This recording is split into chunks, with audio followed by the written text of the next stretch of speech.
So something that I think is so incredible about your story. So we were talking the other day and you were telling me a little bit about your first exposure to flow, where you saw flow first. And you were just saying, you had this sense of purpose as a 10-year-old. Can you tell us a little bit about where you saw flow first and how that brought you to that purpose?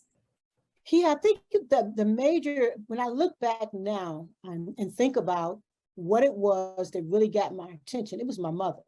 Mhm. Because my mother not only had a tremendous struggle to raise us, but she was also engaged in community affairs, fighting for rights. She was doing marching and, and going up to the school and protesting. And she was just very engaged, a very engaging kind of person. And it made me believe that I could do more. So at 10 years old, that's when I kind of like realized that, you have a role too, you have a responsibility too. And because when I was 8, my dad and my mom, they normally would go out every morning and paint houses. And then my dad would drive a cab at night. And that's how they took care of all 7 of the children. But one night my dad was in a horrible, horrible, horrible car accident. And he ended up with brain damage, broken bones. He never could function again properly. So my mom was left with 7 children, a 6th grade education. In her 20s, she was like 25 years old with a husband that had brain damage. So to most people, they felt it was okay for her just to go into a hole and just try to survive. But my mom said, no, I'm not going into a hole. I'm not going to sit back and just wait 8 to 10 years. She said, I'm going to bring my children out of these projects, because we were in the notorious Cabrini Green projects, which was the worst projects in Chicago. And my mom said, no, I'm getting my children out of here, and I'm going to cast a vision for them about what success really is. And not only for me, but for anybody who's willing to listen. So, that's when my mom said that, because she had a couple of starting goals, because my dad, when she would start going back to school, my dad would stop taking this medicine and would start having emotional, mental problems as a result. So she constantly had to stop and go.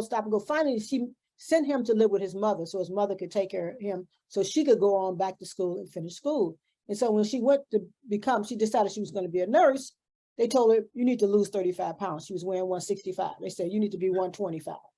So she didn't take that as a no. She just went home and lost 35 pounds and went back. So nothing was going to stop her, because as far as she was concerned, we were her sacred mission. She had a mission, and that was to bring us out of those projects, and nothing was going to stop her. So she ended up finishing school, got an 8th grade diploma, and within these 5 years, she got an 8th grade diploma, a college GED. She got a college degree. She landed a great job, got promoted as supervisor, and moved all of her children out of poverty within 5 years. Now, this was a 25-year-old woman with 7 kids, raising them by herself.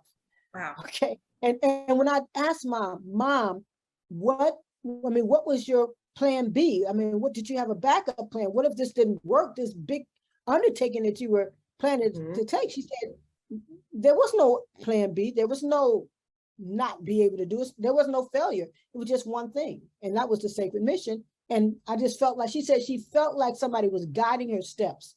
Every step, go this way, do this, do that. And she was able to get all the way to the top like that. And when she had gotten her back up against the wall at the end of the last part of that 5 years, and she couldn't get us out of the project, so she saved money and everything and did everything she could. She didn't have enough money, so she wrote the president of the United States of America. Now, how many people living in Cabrini Green projects was going to write the president, right? Yeah, right. So of course he didn't answer the first one. So she sent a second letter, and this time she talked about his speech, because he talked about how people need to be off welfare. It was Richard Nixon, President Richard Nixon, saying people need to be off welfare and all this. And she wrote back, I think people need to be off welfare, and I'm on welfare. I have 7 children, and I've got to get my kids out of these projects. I need help. I need to get in a home for my kids. And that time he wrote back, his office wrote back and told her about a program. 4 months later, we was living in a very prestigious community. I mean, we had ice cream parlors, pizza parlors.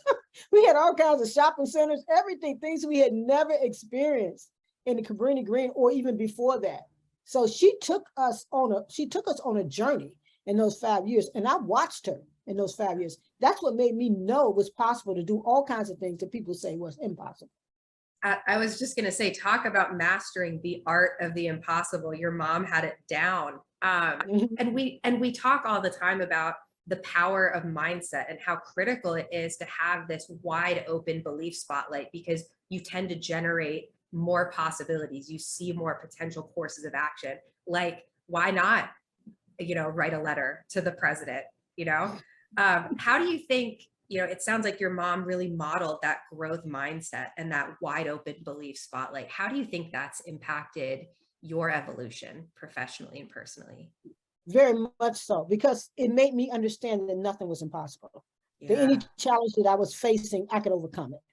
My mom read a lot of books, and she just believed that what she saw in the books, she could have in her own life. So she read books all since she was little, but she dropped out of school at sixth grade because she had all these children already. I think she had 4 of us by then. I mean, not sixth grade. She got pregnant at maybe around 8th grade because she was 13. She had her first child, and she continued to have children. But she never stopped reading, and she never stopped believing that she could have more. So not only was she able to go to school and do all that and get this job and then move us all out of projects, she also marched with the civil rights movement and protested. And, she had time for all of this. She said it just all fit, and she just was able to do everything and make it through that. So it's powerful. So powerful. And I think that, that brings us to another piece, I think, of the puzzle that we've been talking about. And obviously it plays a huge role in your life, and that is purpose, right? If what you've heard on Flow Research Collective Radio has been helpful, please consider doing us a solid and leaving us a review on Apple Podcasts, Spotify, or wherever you are listening to this. Reviews help us connect to a wider audience so we can get these peak performance principles out to more people.